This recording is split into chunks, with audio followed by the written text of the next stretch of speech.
Hello and welcome to the IHTF. This is Ryan Haynes, part of Travel Market Life and Haynes Marcoms, and we are here live with you and Ted Horner. Ted, thank you very much for joining me today. It's my pleasure. How have you been getting on? Because you've been managing the stream, looking at technology and operations.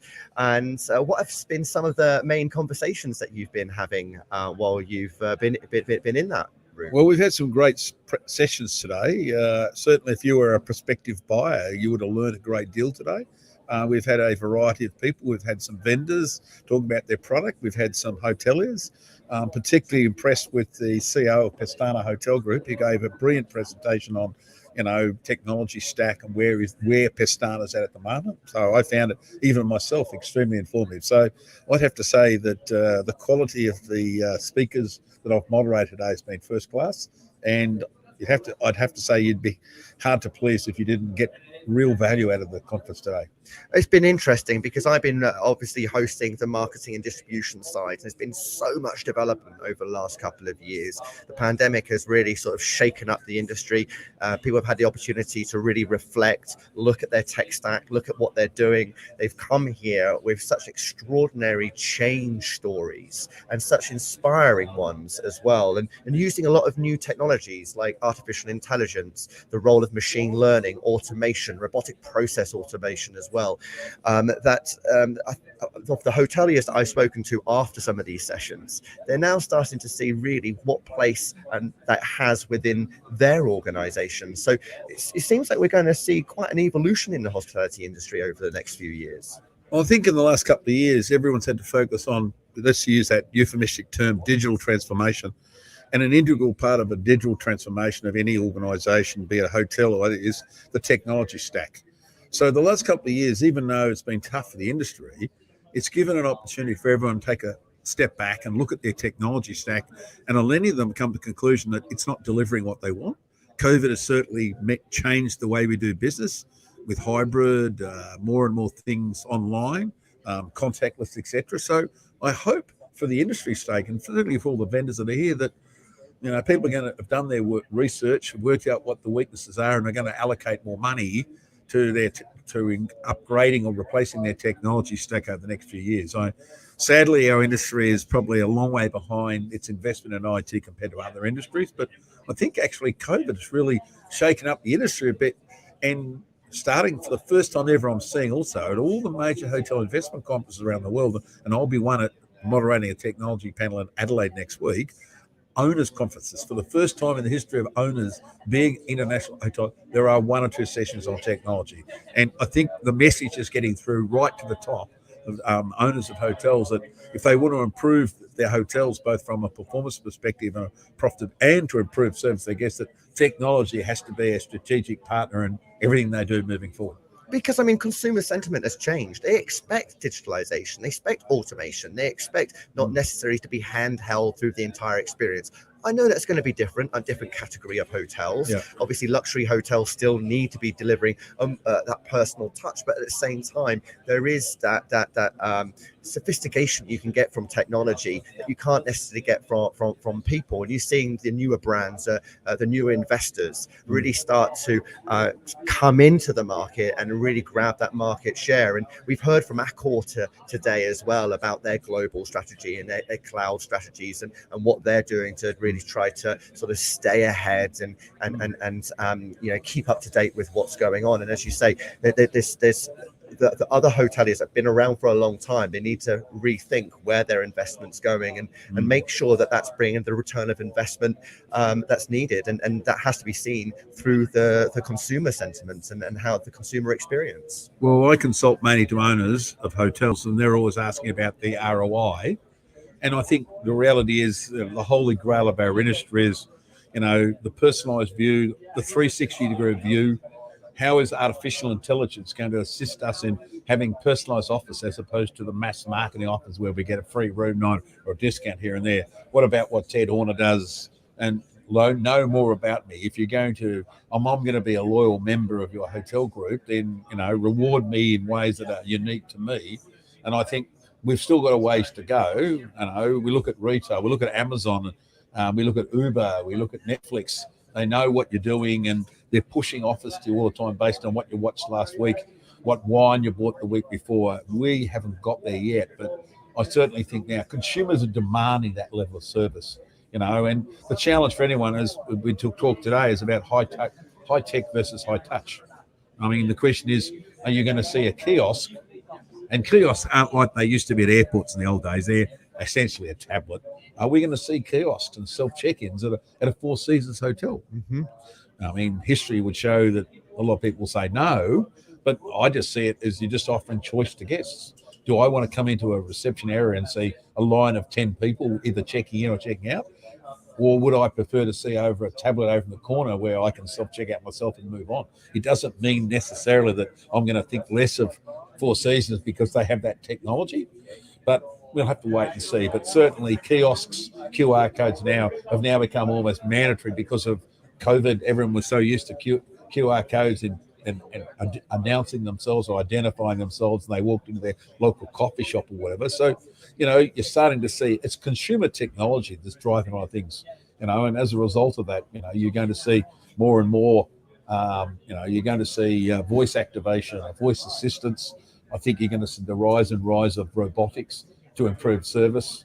Are you going to see robots in a 5-star Michelin restaurant? Probably not.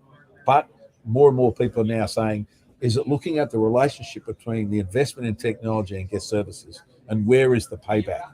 And I think there's a lot of existing hotels, particularly as new hotels open, they're going to be forced with the decision, do I do nothing and suffer a consequence, or do I refresh my technology? And I think you're going to see, certainly it's difficult to refresh technology. We've got very low occupancies, but, as we're now starting to see, people are back traveling, businesses back up, so as a result of that, those hotels that haven't made the investment are going to have to or suffer the consequences. And, as a result of that, they may lose business to the newer hotel that's open down the road.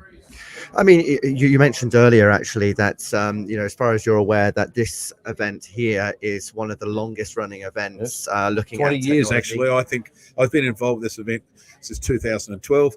I think it could probably lay claim to be the longest, most continuous technology conference in Europe. I know there's been others trying it, but, the fact is the show continues to attract great quality hoteliers, a great list of, vendors who obviously see value in doing this exercise and having the opportunity to sit down and have, business meetings, 1-to-1, 20 minutes or half an hour. The fact that the show has continued to prosper is all goes well for the organisation. The investment arena itself is made in the show to continue to grow it. I mean, people ask me, why do I travel halfway around the world? 20 hours to get here. It's because it's a unique event. I get a window, an eye to the world in terms of how business is done here in Europe.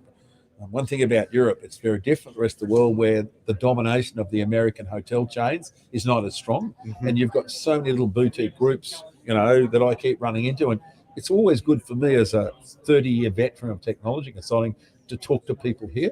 I'm also here collecting intel. And if you want to find out what's going on in the industry, the only real way you'll find out about that is face-to-face. People are not willing to send criticisms of vendors easily these days by email because they don't know what's going to finish up, or even maybe necessarily talk to you on the phone. So I come here, and not for the intention of winning consulting business in Europe, but more to find out what Europe's doing. Are they doing things that the rest of the world aren't doing? Do they have, some concepts and ideas? But also, as well as, listening to what some of the speakers say, and some of them, as I said today, it's a joy to moderate sessions when you've got high quality speakers who have got really interesting things to say. Yeah, I mean, obviously Zoom has made things a little bit easier, a little bit cheaper, a little bit quicker, but at the same time, you're just not having those quality of conversations. I've learned a hell of a lot more here in the last 24 hours than I have done in Zoom over the last 24 months, particularly, things that people don't want to be heard to be said. You don't know if you're going to be recorded digitally, no matter how wonderful people think digital is. In real life, you can have that whisper in the ear, can't you? I think at the end of the day, look, I think we're all suffering from, there's webinars every week. If I wanted to, I could get up, and because I'm on the other side of the world, often they're coming out of America at 1 and 2 o'clock in the morning. I think there's a general tiredness. I think we're over. I mean, I'm on the executive leadership group of HTNG, and we were having a recent conversation among some people saying that, where's the real meat on the bone? Where's the real food for thought? The problem with most of these webinars that are done by vendors is it's a soft sell.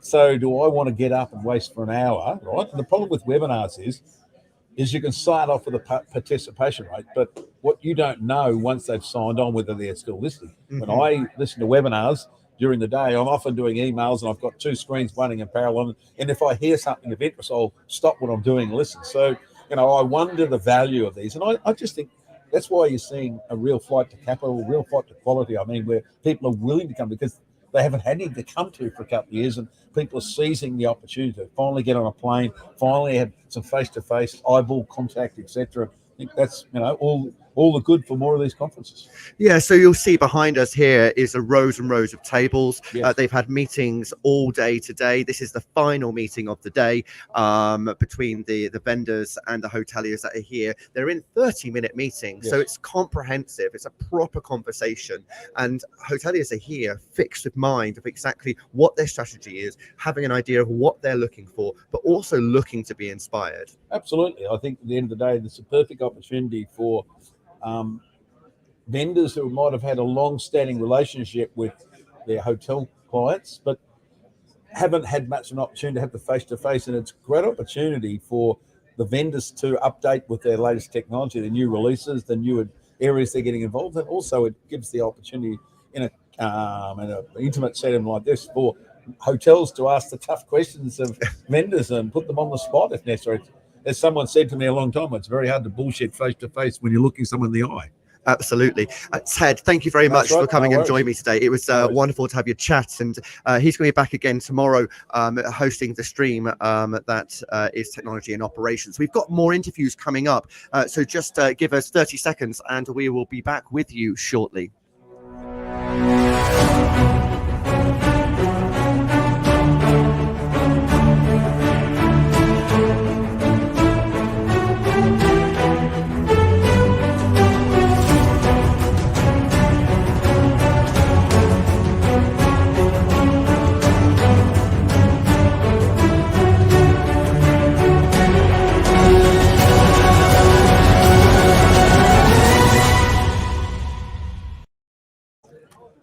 Hi, we've got Daniel Fishner here from Around Town. You started off the session today here at IHTF. Just give us a little summary of, what were some of the insights that you are providing to the hoteliers in the room, and some of the areas that they should be looking at. Yeah, I was very practical, as you saw in the morning. So what I was doing is 2 things. First, to share the experience and make some study cases. But 2 things are important, and I wanted to share with them, and I think they got it. They got the idea of, first of all, common sense, and to see what they have, in stay, the guests, the journey, the information they already have. And secondly, to be one step ahead, to think, not to be futuristic, but I call it hard trends, you remember? So I want the people to understand what it's coming in a matter of technology, not the dreaming issue, but what's the things that the people are using and are going to use. Like, I don't know, the robot that was with me in scene, and or the glasses, AR glasses, or voice, or how the people search, how they behave. And this is what I want. I want to show that there's not so much effort just to understand the environment, and a little bit to think in times ahead and what is going on now with the travel industry and the hospitality, the hotels, and to see there is a practical way to manage the hotel exposure. And what I did, you saw the study case. Yeah, I mean, Daniel, you showed us many different examples of technology, either behind the scenes or front technology. One particular example was your 360 camera, and you actually you used it here in the Marriott Hotel, right? Yeah, that's right. We did I believe very much. I'm involved in 360 pictures. I'm a Google authorized photographer for that. And many years I take pictures in 360, and you see how the people are using it.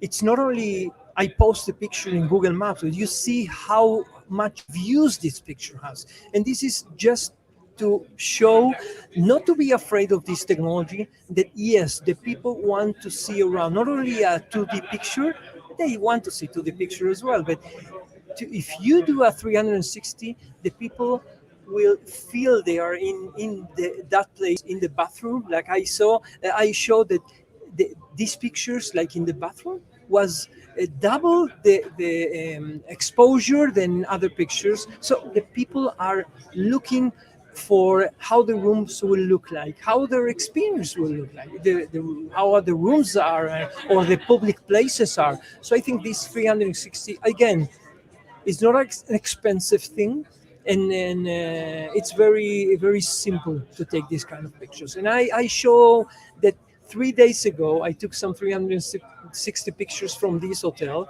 and already had in less than 3 days more than 700 views of this format. It's amazing. I mean, just some of the other areas that you were actually looking at as well was Google Maps and location and the impact that actually has, and how people are actually searching by location, and you don't necessarily need to go for all these paid ads, and the role that organic search can have in direct. So it was really insightful. So thanks for giving that insight for us today. No, thank you. Thank you for inviting me. And yes, I think it's important to understand that not only to make paid advertising, but to set an organic exposure, visual exposure correctly. And the change will come. People are looking for this kind of information. Excellent. Daniel, thanks ever so much. Enjoy the rest of the show. I hope it goes well for you. Okay, now joining us, we have Augustin from Siemens. Thanks for joining me today. Tell us about some of the technologies that you've been working on with hoteliers. Yeah, well, we have been focused, our technologies is basically focused on sustainability topics, right? And we work with our customers basically in 3 different blocks. One of them is decarbonization strategy. So we use our technology to reduce carbon emission for our customers. Second is energy resources. So how we make the best use of our resources in the building. And finally is the people aspect. So health and well-being, air quality, safety of the people in the hotel. So all these 3 blocks, we can offer technology and solution for them. Mm-hmm. I mean, there's a great focus at the moment on sustainability. So you must be having a lot of conversations at the moment about that. And, I mean, hotels, I guess, they know that it's important. Do they understand how they can go about being sustainable, or is it a matter that you've got to do bits and pieces just to try to get that into the hotel's principles and values? You were absolutely right. I mean, because the key word here is how. You mentioned, do they know how? They know what, and they know why, but they don't know how. And this is what they know how, but they need to do the journey now. And this is where we can support them. I mean, we have done our own journey. Before we have the decarbonizing our factories with our buildings, and we think we can help them in the journey to decarbonize, and help them in their strategies. Excellent. Augustin, thank you very much for joining us today. Thank you very much appreciated. So we're going to be speaking to a couple of hoteliers, including Aqua Hoare, who's going to be with us in just a moment. But first, I've got Sabrina Regner from the Falkensteiner Hotels and Resorts, who's been working with robotic process automation and artificial intelligence, two massive things that are really not just impacting the hospitality industry, but we've seen major advances in other industries and sectors. And you've been looking at how you can get that within your hotel collection. Tell us about sort of the role that RPA and AI is playing at Falkensteiner. So with us, so thank you first of all, and with us it is very important because we need to find the balance between the humans, but also the machine behind. Because we are really struggling with finding employees in the hospitality industry, which really brings us to a stage where do we want to lack with the service quality? No, because we want to increase the service quality. But to have that, we need to ensure that also the RPA or AI is supporting employees by doing their job, so that we don't really lack into the situation, or that we come into the situation that we're struggling with business, because we do want to drive revenue. And this is really helping us with RPA and AI. I mean, how have you gone about sourcing partners or actually getting that implemented within the hotel? Because I mean, it's very specialist expert knowledge that you need. Absolutely. So what we did, we went out of the branch. So we were not searching for a partner who was already great experience in the hospitality industry, because we know hospitality industry is not the leader into that. So we were going outside of the box. We are thinking, okay, who can support us with? And we searched for a development company, and we did in-house the complete project plan. So this was all on us, but we did them together with them development, and that was the best decision, because it was fast. There was really another ideas also coming into that project while we were talking about, because they were outside, they were not responsible for hospitality. So they thought in a completely different way, and that really helped us to go also this way. That's interesting, getting some knowledge from another sector and who can see things slightly differently. And actually, we're going to be speaking to another hotelier who actually doesn't come from the industry in just a second about what he's been doing. But Sabrina, we're going to be having another conversation in a few weeks' time and actually exploring a bit more of this in detail. So do check out Travel Market Life podcast, because that is going to be coming very soon. Sabrina, thanks ever so much. Enjoy the rest of the show. Okay, so joining us now is Marcus Feller from SV Group. Now, you are the last session for today, and you particularly don't come from the hotel sector, but you've developed a whole new platform or new tool for SV Group to better engage with customers and deliver that better guest experience. Tell us about the experience that you had actually entering the hospitality industry, and what you particularly noticed was different, and how you could use technologies that are out there to improve that experience for the company. Thank you very much, Ryan, and happy to be here. Look, I think I've been in the credit card industry for 18 years. And I think when it comes to tech, I think especially financial services, they're just ahead of the game, So when I joined SV, first of all, people thought I was crazy, going from a high margin to a low margin. But what is very emotional, that's what I've realized is there's so many opportunities, but I think there's so many solutions popping up. So as a hotelier, and we actually run our own hotels, we actually go to these meetings, we find all these great solutions, but how does that stuff hang together, And I think what I've realized that hoteliers, they just really care for their guests, They don't really, most of it, they don't have time and also the know-how to think, how does this thing all hang together? So when I actually came there, and actually I realized, hey, we're actually working with startups, with scale-ups, I asked 3 simple questions, and it was a very fragmented landscape. I asked them, how do we know if all these systems are up and running? Because these are business-critical systems. Second of all, how can we help our guests on a digital journey? Because all of a sudden, it's 24/7. And the last question, where's our data? And then I got big eyes, I got big eyes, and people looked at me and said, guys, but that was 7 months before we went live with Stay Cook, our own brand. So I said, guys, we need to change something, So and then it's stock standard, in financial services. Clear, you just need an architecture, an open architecture that helps you to steer these processes, to put you in charge of your processes and the data. And I think that's sort of my biggest learning. The industry is awakening now to digitization. You see all these great solutions popping up, but it's still the industry. It's still hard, I think, for players to really find. How should I move? Even today, at this great conference, we're talking to Accor and to other industry leaders, and they give us very good feedback on our solution. Sort of an overall solution that basically looks at the big picture, from guests to employee to owners. And this provider, basically from one provider who really looks after the solution and lets you as a hotelier just take care about the guests, and we do the digitization, So for me, a very, very interesting ride so far. I've been in the industry now for 2 years, An interesting 2 years. Yeah, very, very interesting 2 years. And it's just the beginning, It's just right now that we're actually out here with Magic, It's basically our second conference that we're doing, and we get awesome feedback, Excellent. Marcus, congratulations and thank you very much, and good luck with Magic. I hope it goes well, and I know that we're going to be having more conversations as 2022 unfolds, but enjoy the rest of IHTF, won't you? Thank you very much, Ryan. Thank you. Right, joining me now is the Global Procurement Director from Accor. Now, I did speak to him briefly before the conference. You're now here. Your keynote speech this morning is over. It's done. What was some of the key points that you were communicating to the audience that were there today? I think it was really quite interesting to see everyone here around us, everyone in physical, like I said this morning. What is good is that we see that, in fact, we have many tendencies that are shared between suppliers, between hotel owners, between hotel managers, so mostly ESG, like I said, but also cloud, also virtuality, all these topics. It can reassure us to say that we are in the good path, we are going forward, we are moving forward, and we are all in the same way with all the actors, suppliers, hotels, etc.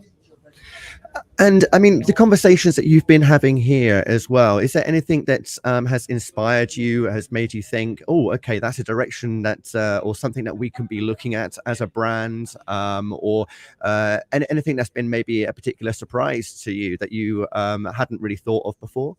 Yes, we have the chance to be 5 or 6 of my company here, so we have the time to split us and to see a lot of suppliers. So it was good. We have exchanged a lot between us this afternoon, and we have seen some suppliers that we haven't identified before that can be interesting for new streams or new things. So we will continue to explore this with them and maybe to start a relationship with them. Excellent, because I mean, you're on this cloud strategy right now for Accor. There's a lot of brands under your portfolio, a lot of hotels globally that you need to be looking after. And I guess, as you said, this is a place to really see those companies that are making investment in the industry to support hoteliers. And I guess what really also helps is seeing how some of their technologies have been deployed. Yes, we have seen that, in fact, the trends have started maybe some years before, but with the COVID, everything has accelerated in the good sense, we can say. So for sure, we know the big players that everyone knows and everyone is working with, but also it's interesting to see some regional players, because we are interested also to work at regional level, and also sort of other small players that can be addressed that we didn't know and can be addressed. So far, we need, in fact, in a supplier portfolio, we need suppliers from all sizes. So for us, it's perfect to meet that. Excellent, wonderful, Kevin. It was lovely to speak to you, but most importantly, to meet you in person. To be at these events, it's so different, isn't it? Because I mean, it must be nice also to meet your colleagues in person as well. So it's true that now the events like that are less often, but at least we need to use them when they are here, and we are really happy to be here all together. Excellent. Well, enjoy the rest of your conference. Thanks for joining me again today. Okay, so this has been from the IHTF. As you can see, pretty much most of the meetings have come to an end. It's been organized by Arena International. We're going to have more podcasts and conversations coming out on our podcast, Travel Market Life, which you can find on all the directories, Google, Apple, Deezer, Spotify, the list goes on, or on the website, hainesmarcoms.agency. Thanks ever so much for joining us. It's absolute pleasure. I hope you have yourselves a lovely evening and rest of the week. This is Ryan Haynes signing off. Thank you.